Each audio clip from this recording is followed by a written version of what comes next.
की रहती थी। मिली एक साहसी और जिज्ञासु लड़की थी जिसे आसपास के जंगलों में खोज करने का बड़ा ही शौक था। एक दिन मिली ने गांव के कुछ लोगों को पास के जंगल के बारे में कुछ कहते सुना। अरे भाई लोगों, क्या तुमने सुना उस पास वाले जंगल के बारे में? बहुत ही खतरनाक है वो। हाँ वही ना, कि उस जंगल में एक चुड़ैल रहती है जिसे सब मटके वाली चुड़ैल के नाम से जानते हैं।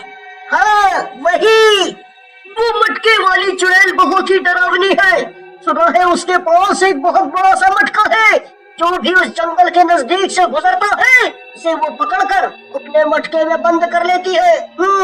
गांव के लोगों की बात सुनकर मिली फौरन अपनी माँ के पास भागी चली जाती है उनसे चुड़ैल के बारे में और जानकारी लेने। माँ को जरूर पता होगा उस चुड़ैल के बारे में, मुझे और जानना है उस मटके वाली चुड़ैल के बारे में। जाकर पूछती हूँ माँ से। घर पहुँचकर, माँ जल्दी आओ इधर और मुझे उस मटके वाली चुड़ैल जो जंगल में रहती है उसके बारे में कुछ बताओ, मुझे जानना है, जल्दी बताओ। नहीं बताऊंगी, बिल्कुल भी नहीं बताऊंगी। मुझे पता है कि मेरी बेटी कैसी है, उसे तो हर वो चीज जानने की इच्छा होती है जो रहस्यमय और गजब होती है। इसके बारे में तुम अब कोई भी बात नहीं करोगी और न ही उस जंगल के आसपास भी जाओगी। माँ ने मिली को खूब डांट लगाई और उसे मना भी किया चुड़ैल के बारे में बात करने के लिए, पर वो तो मिली थी, कहाँ मानने वाली थी। इसलिए चुपचाप किसी को कुछ बताए बिना निकल पड़ती है जंगल की ओर मटके वाली चुड़ैल के बारे में जानने। मिली को जंगल जाने से बिल्कुल भी डर नहीं लगता, बल्कि वो तो बहुत खुश थी। आज तो मैं उस मटके वाली चुड़ैल से मिले बिना नहीं जाऊंगी, चाहे वो मुझे खाई क्यों न जाए। मैं किसी से नहीं डरती। कुछ दूर चलने के पश्चात मिली को एक टूटा फूटा खंडहर दिखाई देता है। मिली बड़ी ही जिज्ञासा के साथ उस खंडहर के अंदर घुस जाती है। तभी उसकी नजर एक बड़े से मटके पर पड़ती है। इतना बड़ा मटका! मैंने इतना बड़ा मटका आज तक नहीं देखा। किसने रखा होगा यहाँ? और इस मटके के अंदर आखिर क्या होगा?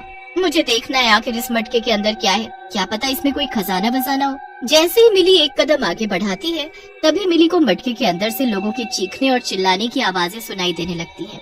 इस मटके के अंदर से तो इंसानों की चीखने की आवाज आ रही है। इसका मतलब इस मटके के अंदर वो चुड़ैल इंसानों को पकड़कर बंद करती है। मुझे इन सबको बचाना होगा और इस मटके से बाहर निकालना होगा। मिली जैसे ही मटके के नजदीक जाती है तभी पीछे से चुड़ैल आ जाती है। रुक जा लड़की, इस मटके को हाथ लगाने की जरा भी कोशिश मत करना। मैं तुमसे नहीं डरती क्योंकि मैं एक बहादुर और साहसी लड़की हूँ। तुम वही मटके वाली चुड़ैल हो ना जिसके डर से पूरा गांव थर थर कांपता है। तुम उन मासूम लोगों को अपने इस मटके में क्यों बंद करती हो? इन्हें आजाद करो अभी के अभी। तुमसे मिलकर मुझे बहुत खुशी हुई क्योंकि मैं इस मटके में उन्हीं लोगों को बंद करती हूँ जो ईमानदार, साहसी और साफ दिल के होते हैं। चुड़ैल की बात सुनते ही मिली कोने में रखा एक डंडा उठा लाती है और मटके को फोड़ने ही वाली होती है कि तभी चुड़ैल मिली का हाथ पकड़ लेती है और बड़ी ही धीमी आवाज में मिली से बोलती है, मत फोड़ो इस मटके को। अगर तुमने इसे फोड़ दिया तो मुझे मिला हुआ श्राप कभी मुझ पर से नहीं उतरेगा। श्राप? कैसा श्राप? बताओ मुझे, तुम्हें श्राप कैसे मिला और किसने दिया तुम्हें श्राप? मुझे सब जानना है। मेरा नाम सुरभि है और ये कहानी सालों पहले की है। मैं भी तुम्हारी तरह एक साधारण लड़की हुआ करती थी। मैं बहुत शरारती थी। मेरे बाबा एक तपस्वी थे। तपस्वी होने के कारण उन्हें कई वरदान मिले हुए थे क्योंकि वो हर समय सिर्फ अपने गुरु की तपस्या में ही लगे रहते थे। मेरे बाबा के पास बहुत सी शक्तियाँ थी। बाबा वो शक्तियाँ सिर्फ गरीबों के भले के लिए इस्तेमाल करते थे। एक दिन बाबा ने मुझे भी कुछ शक्तियाँ प्रदान की लोगों की भलाई के लिए, पर मैं बहुत शरारती थी इसलिए मैंने उन शक्तियों को लोगों की भलाई के लिए नहीं, उन्हें सताने के लिए इस्तेमाल किया। मैंने एक बहुत बड़ा सा मिट्टी का मटका बनाया और सालों पहले की बात। सुनो सुनो सुनो, जल्दी सब लोग सुनो, देखो मुझे क्या मिला है। मुझे खजाने से भरा एक मटका मिला है। खजाने से भरा मटका? कहाँ है? कहाँ है मटका? मुझे भी दिखाओ वो खजाने से भरा मटका। वो रहा देखो, तुम्हें जितने गहने चाहिए उतने ले सकते हो उसमें से, पर ध्यान से, वो मटका बहुत बड़ा है इसलिए रस्सी की सहायता से ही तुम उसके अंदर जा सकते हो। आसपास खड़े लोगों ने सुरभि की बातें तो सुनी पर उसकी बातों पर किसी को कोई यकीन नहीं हुआ। उस भीड़ में बस एक रघु ही था जिसे सुरभि की बातों पर यकीन हुआ, इसलिए सिर्फ रघु ही रस्सी लेकर उस बड़े से मटके के पास पहुंच जाता है। जैसे ही रघु रस्सी की सहायता से उस मटके के मुंह तक पहुंचता है तभी सुरभि अपनी शक्ति का इस्तेमाल करती है और रघु को दूर से ही मटके में धक्का दे देती है। बचाओ बचाओ, कोई मुझे बचाओ, बचाओ मुझे, यहाँ से बाहर निकालो मुझे। कितना मजा आता है लोगों को परेशान करने में। लालची कहीं का रघु, खजाना नहीं अब तू मटके के अंदर खाली हवा खा। सुरभि की शरारतें दिन ब दिन बढ़ती जा रही थी। वो रोज किसी न किसी बहाने से लोगों को मटके के अंदर झांकने के लिए प्रेरित करती और उन पर अपना जादू करती और मटके में धक्का दे देती। भूखे प्यासे लोग तड़प तड़प कर उस मटके के अंदर ही अपना दम तोड़ देते। एक दिन मटके के अंदर से बहुत बदबू आने लगी क्योंकि उसके अंदर लोगों की लाशें सड़ रही थी। उसी दौरान सुरभि के बाबा को इसकी जानकारी हो गई। उन्होंने अपने मन की शक्ति से सब जान लिया जो सुरभि ने लोगों के साथ किया।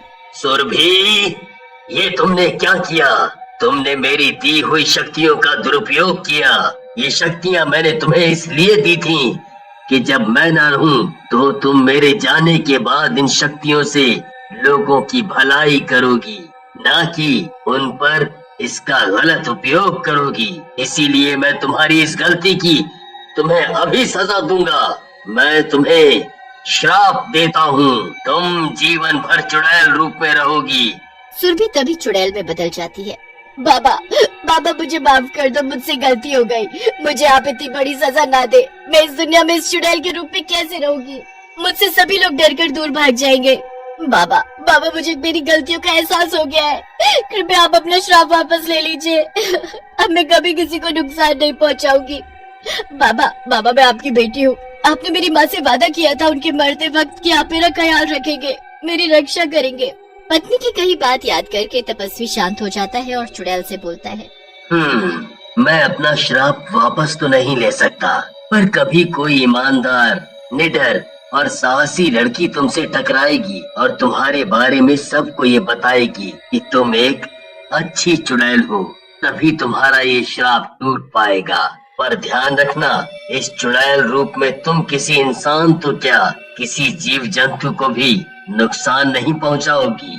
चुड़ैल अपने बाबा की सारी बात मानती है और एक जंगल में जाकर छिप जाती है। तुम्हारी कहानी सुनकर मुझे बहुत दुख हुआ, पर तुमने तो अपने बाबा से वादा किया था कि तुम किसी की जान नहीं लोगी, फिर क्यों लोगों को इस मटके में बंद करती हो? इस मटके के अंदर कोई नहीं है, ये बिल्कुल खाली है। इसमें सिर्फ लोगों के चिल्लाने की आवाजें हैं। ये आवाजें ही लोगों को इस मटके तक पहुंचाती है। जब भी कोई इस जंगल से गुजरता है तो इस मटके को देखकर डर जाता है और भाग जाता है यहाँ से। फिर वो लोग गांव में जाकर ये अफवाह फैला देते हैं कि जंगल में एक चुड़ैल है, मटके वाली चुड़ैल, जो लोगों को पकड़कर मटके में बंद कर देती है। हाँ, मैं तुम्हें जरूर इस श्राप से मुक्ति दिलाऊंगी। इसके लिए मुझे कुछ करना होगा। मिली को एक उपाय सूझता है। मिली जल्दी से जंगल से बाहर निकलकर सीधा घर पहुंचती है और गांव में जाकर बोलती है कि उसने गांव में एक मेले का आयोजन किया है। अगले दिन सुबह सुबह जब सभी लोग जाग जाते हैं और गांव के अंदर मेला देखते हैं तो बहुत खुश होते हैं और फौरन अपने परिवार के साथ उस मेले में पहुंचते हैं। मिली बिटिया ने इस गांव में मेले का आयोजन करके बहुत अच्छा किया। सालों बाद मेला देखने को मिलेगा। हमारे बच्चे कितने खुश हैं, देखो जरा। चलो हम सब भी चलते हैं मेले में और मेले का भरपूर आनंद उठाते हैं। पूरे गांव भर में मिली की खूब तारीफ होने लगी। हर किसी की जबान पर बस मिली का ही नाम था। अब रात होने को आई और मेले के बंद होने का समय आ गया। जब सभी लोग मिली की भरपूर तारीफ कर रहे होते हैं, तभी मिली वहाँ आ जाती है और बोलती है, मैं इस तारीफ की हकदार नहीं हूँ, क्योंकि ये सब मैंने नहीं किया। ये मेला मैंने नहीं बनाया। यहाँ मैं एक ही रात में इतना बड़ा मेला कैसे तैयार कर सकती हूँ? मिली सबको चुड़ैल के बारे में बता देती है और ये भी बताती है कि ये सब उसी चुड़ैल ने किया है। मैं सच बोल रही हूँ। वो चुड़ैल कोई डरावनी और बुरी नहीं है। वो किसी को कुछ नहीं करती, किसी को नहीं मारती। वो तो अपने किए के पछतावे में चल रही है। गांव वालों ने खुद ही अफवाह फैला रखी है कि चुड़ैल उन्हें मारकर अपने मटके में बंद कर देती है, जबकि ऐसा कुछ भी नहीं है। देखो, मुझे उसने हाथ तक नहीं लगाया। गांव वालों को सब समझ आ गया, इसलिए वो अब चुड़ैल की तारीफ करने लगे। वहाँ जंगल में चुड़ैल का मटका टूट जाता है और उसके टूटते ही चुड़ैल का श्राप भी टूट जाता है। अब चुड़ैल पहले जैसी साधारण लड़की बन जाती है। चुड़ैल सुरभि का मन ही मन शुक्रिया अदा करती है और हमेशा हमेशा के लिए कहीं दूर चली जाती है।